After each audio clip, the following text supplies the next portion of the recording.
Assalamualaikum warahmatullahi wabarakatuh. Salam sejahtera untuk kita semua. Shalom, Om Swastiastu, Namo Buddhaya, salam kebajikan. Perkenalkan, nama saya Jeffert Ferdinand Albert Suban. Saya merupakan mahasiswa di Fakultas Hukum Universitas Pembangunan Indonesia yang ada di Manado dengan nomor induk mahasiswa saya 2074201115. Dan pada kesempatan kali ini, pada video ini, saya akan membuat sebuah presentasi menjelaskan sebuah topik yang menarik, yaitu terkait dengan hukum adat, mata kuliah hukum adat, dengan judul presentasi saya yaitu asal-usul bahasa dan juga sistem kekerabatan orang-orang Minahasa. Nah, video ini saya buat, presentasi ini saya buat, ini merupakan salah satu pemenuhan dari tugas ujian semester, terlebih khusus di mata kuliah hukum adat. Untuk itu pada saat ini saya akan menjelaskan kepada Bapak Ibu semua terkait dengan judul yang tadi saya sudah sampaikan, yaitu asal-usul bahasa dan juga sistem kekerabatan orang yang ada di Minahasa. Baiklah, kita akan masuk pada materi yang pertama atau pembahasan yang pertama, yaitu terkait dengan dari mana sih asal-usul dari orang-orang yang ada di tanah Minahasa, yang mendiami Minahasa selama ini. Nah, Bapak Ibu, daerah Minahasa dari Sulawesi Utara ini diperkirakan telah pertama kali dihuni oleh manusia dalam ribuan tahun sebelum Masehi, ya. Itu sekitar sebelum Masehi tahun ketiga dan juga kedua. Nah, orang Austronesia awalnya dihuni China Selatan sebelum pindah dan menjajah daerah di Taiwan, Filipina Utara, Filipina Selatan, dan juga Kalimantan, Sulawesi, dan bahkan sampai di Maluku. Nah, menurut mitologi Minahasa, di Minahasa adalah keturunan Toarunimut, dan juga pada awalnya ini keturunan Toarunimut dibagi menjadi 3 kelompok. Yang pertama ada Makatelupitu atau 3 kali 7, yang kedua ada Makarusiu atau 2 kali 9, dan juga Pasiowan Telu atau 9 kali 3. Nah, mereka dikalikan dengan cepat, tapi segera ada perselisihan antara orang-orang ini. Nah, Tonaas pemimpin mereka bernama kemudian memutuskan untuk bertemu dan juga berbicara tentang hal ini. Nah, mereka bertemu di Awan, yaitu sekitar di daerah utara Bukit Tonderukan saat ini. Nah, pertemuan ini disebut pinawetengan atau unuwu, ya, yang dalam artian membagi bahasa, atau pinawetengan umposan atau membagi ritual. Nah, pada pertemuan ini bahwa keturunan dibagi menjadi 3 kelompok bernama Tonsea, ada Tombulu, dan juga Tembuan, dan sesuai dengan kelompok yang disebutkan di atas. Nah, di tempat di mana pertemuan ini berlangsung, batu peringatan yang disebut Watu Pinabetengan atau batu membagi kemudian dibangun pada saat itu. Nah, Bapak Ibu, kelompok-kelompok Tonsea, Tombulu, dan Tontembuan, dan juga kemudian mendirikan wilayah utama mereka yang berada di Mayesu, Niaran, dan Tumaratas. Nah, masing-masing di daerah-daerah tersebut. Segera beberapa desa didirikan pada waktu itu di wilayah luar wilayah tersebut. Itu ada desa-desa baru kemudian menjadi pusat berkuasanya dari sekelompok desa, ya, disebut Puak, kemudian Walak, sebanding dengan kabupaten yang ada saat ini, seperti itu. Nah, ini adalah 9 subetnis di Minahasa yang menjelaskan jumlahnya ada 9 manguni. Nah, ke-9 ini ada Tonsea, Tombulu, Tontemboan, Tondano, Tonsawang, Ratahan, Pasan, ya, Ponosokan, Babontehu, Bantik. Nah, 8 dari kelompok-kelompok etnis ini juga kelompok-kelompok linguistik yang terpisah. Nah, nama Minahasa ini sendiri muncul pada saat Minahasa berperang melawan Bolaang Mongondo. Di antara para pahlawan Minahasa dalam perang melawan Bolmong tersebut atau Bolaang Mongondo tersebut adalah ada Porong, Wenas, Dumanau, dan Lengkong. Nah, ini dalam perang dekat desa Lilang. Ya, ada Gerungan, Korengkeng, Walalangi. Ya, ini peperangan dekat Panesan dan juga Tondano. Selanjutnya ada Wungkar, Sayo, Lumi, dan juga Worotikan. Ini dalam perang bersama di Amurang Bay. Dalam peperangan sebelumnya, Tarumetor atau Operator dari Remboken mengalahkan Ramokian dari Bolaang Mongondo yang ada di Mangket. Jadi ini terkait dengan asal-usul dari orang-orang Minahasa. Tadi dari awalnya saya sudah jelaskan sampai terbentuknya nama Minahasa itu sendiri. Nah, untuk pembahasan kedua kita akan membahas terkait dengan bahasa yang ada di Minahasa atau yang biasa dipakai oleh orang-orang yang ada di Minahasa. Nah, dalam kehidupan sehari-hari masyarakat di kota Tomohon selain menggunakan bahasa Indonesia sebagai bahasa percakapan juga menggunakan bahasa daerah Minahasa. Seperti diketahui di Minahasa terdiri dari 8 macam jenis bahasa daerah yang dipergunakan oleh 8 etnis yang ada yang sudah saya sampaikan tadi seperti Tontemboan, Tolowur, Tombulu dan juga lain-lain. Nah, bahasa daerah yang paling sering digunakan ini di kota Tomohon adalah bahasa Tombulu. Karena memang wilayah Tomohon termasuk dalam etnis Tombulu. Selain bahasa percakapan di atas, ada juga masyarakat di Minahasa, Induk ya, dan juga kota Tomohon khususnya para orang tua yang menguasai bahasa Belanda karena pengaruh jajahan pada waktu itu dari Belanda, serta mungkin pada waktu itu ada sekolah-sekolah zaman dahulu yang menggunakan bahasa Belanda. Nah, bahasa daerah Minahasa terdiri dari juga ada bahasa Tontemboan, ya, bahasa Tombulu, Tonsea, Tolowur, Tonsawang, Ratahan, Pasan, Ponosakan, dan juga Bantik. Jadi ini terkait dengan bahasa-bahasa yang biasanya dipakai oleh orang-orang atau suku-suku yang ada di Minahasa itu sendiri.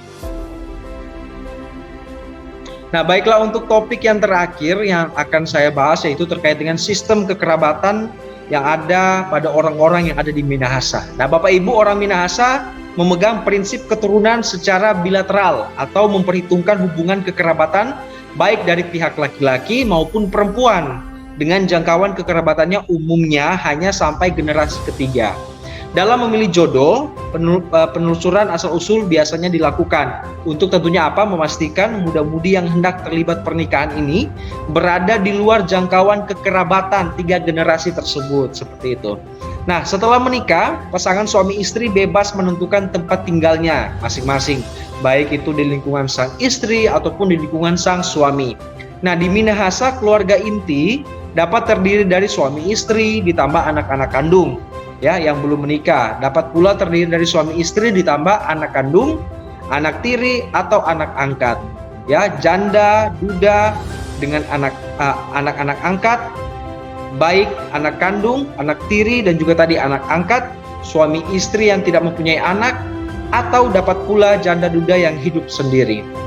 Nah, Bapak Ibu, dalam satu rumah ada kalanya terdiri dari satu keluarga inti karena terkadang ada saja anak menantu yang baru menikah masih menetap satu atap dan satu dapur bersama orang tua mereka, atau terkadang ada juga saudara lainnya yang masih menumpang ya, seperti keluarga adik, keluarga kakak dan sebagainya. Nah, pada tipe keluarga luas seperti ini budaya gotong royong biasanya lebih kuat ya, seperti bekerja di ladang yang sama seperti itu. Nah, dalam sistem kekerabatan orang Minahasa dikenal konsep klan kecil ya yang disebut taranak ya. Setiap taranak dipimpin oleh seorang tua ya, tua untaranak, yakni laki-laki yang dianggap tertua dalam keluarga.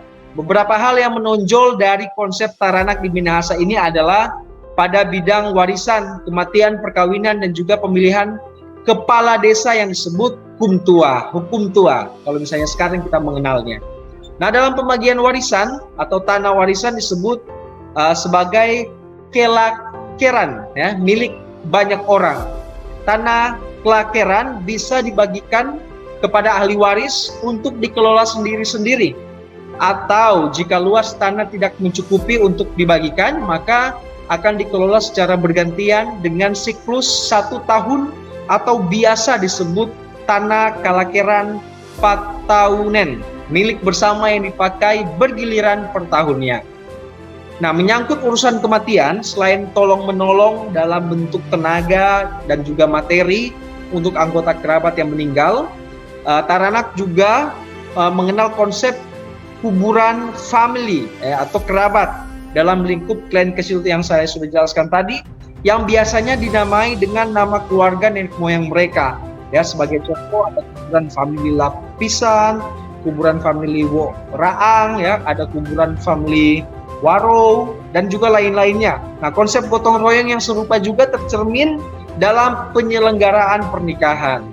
Nah, sementara dalam hal pemilihan kepala desa atau hukum tua, biasanya terjadi persaingan antar taranak, di mana Taranak yang jumlah anggotanya lebih banyak akan lebih mudah untuk meraih kemenangan ketika ada salah satu anggota keluarga mereka yang akan mencalonkan diri menjadi hukum tua tersebut.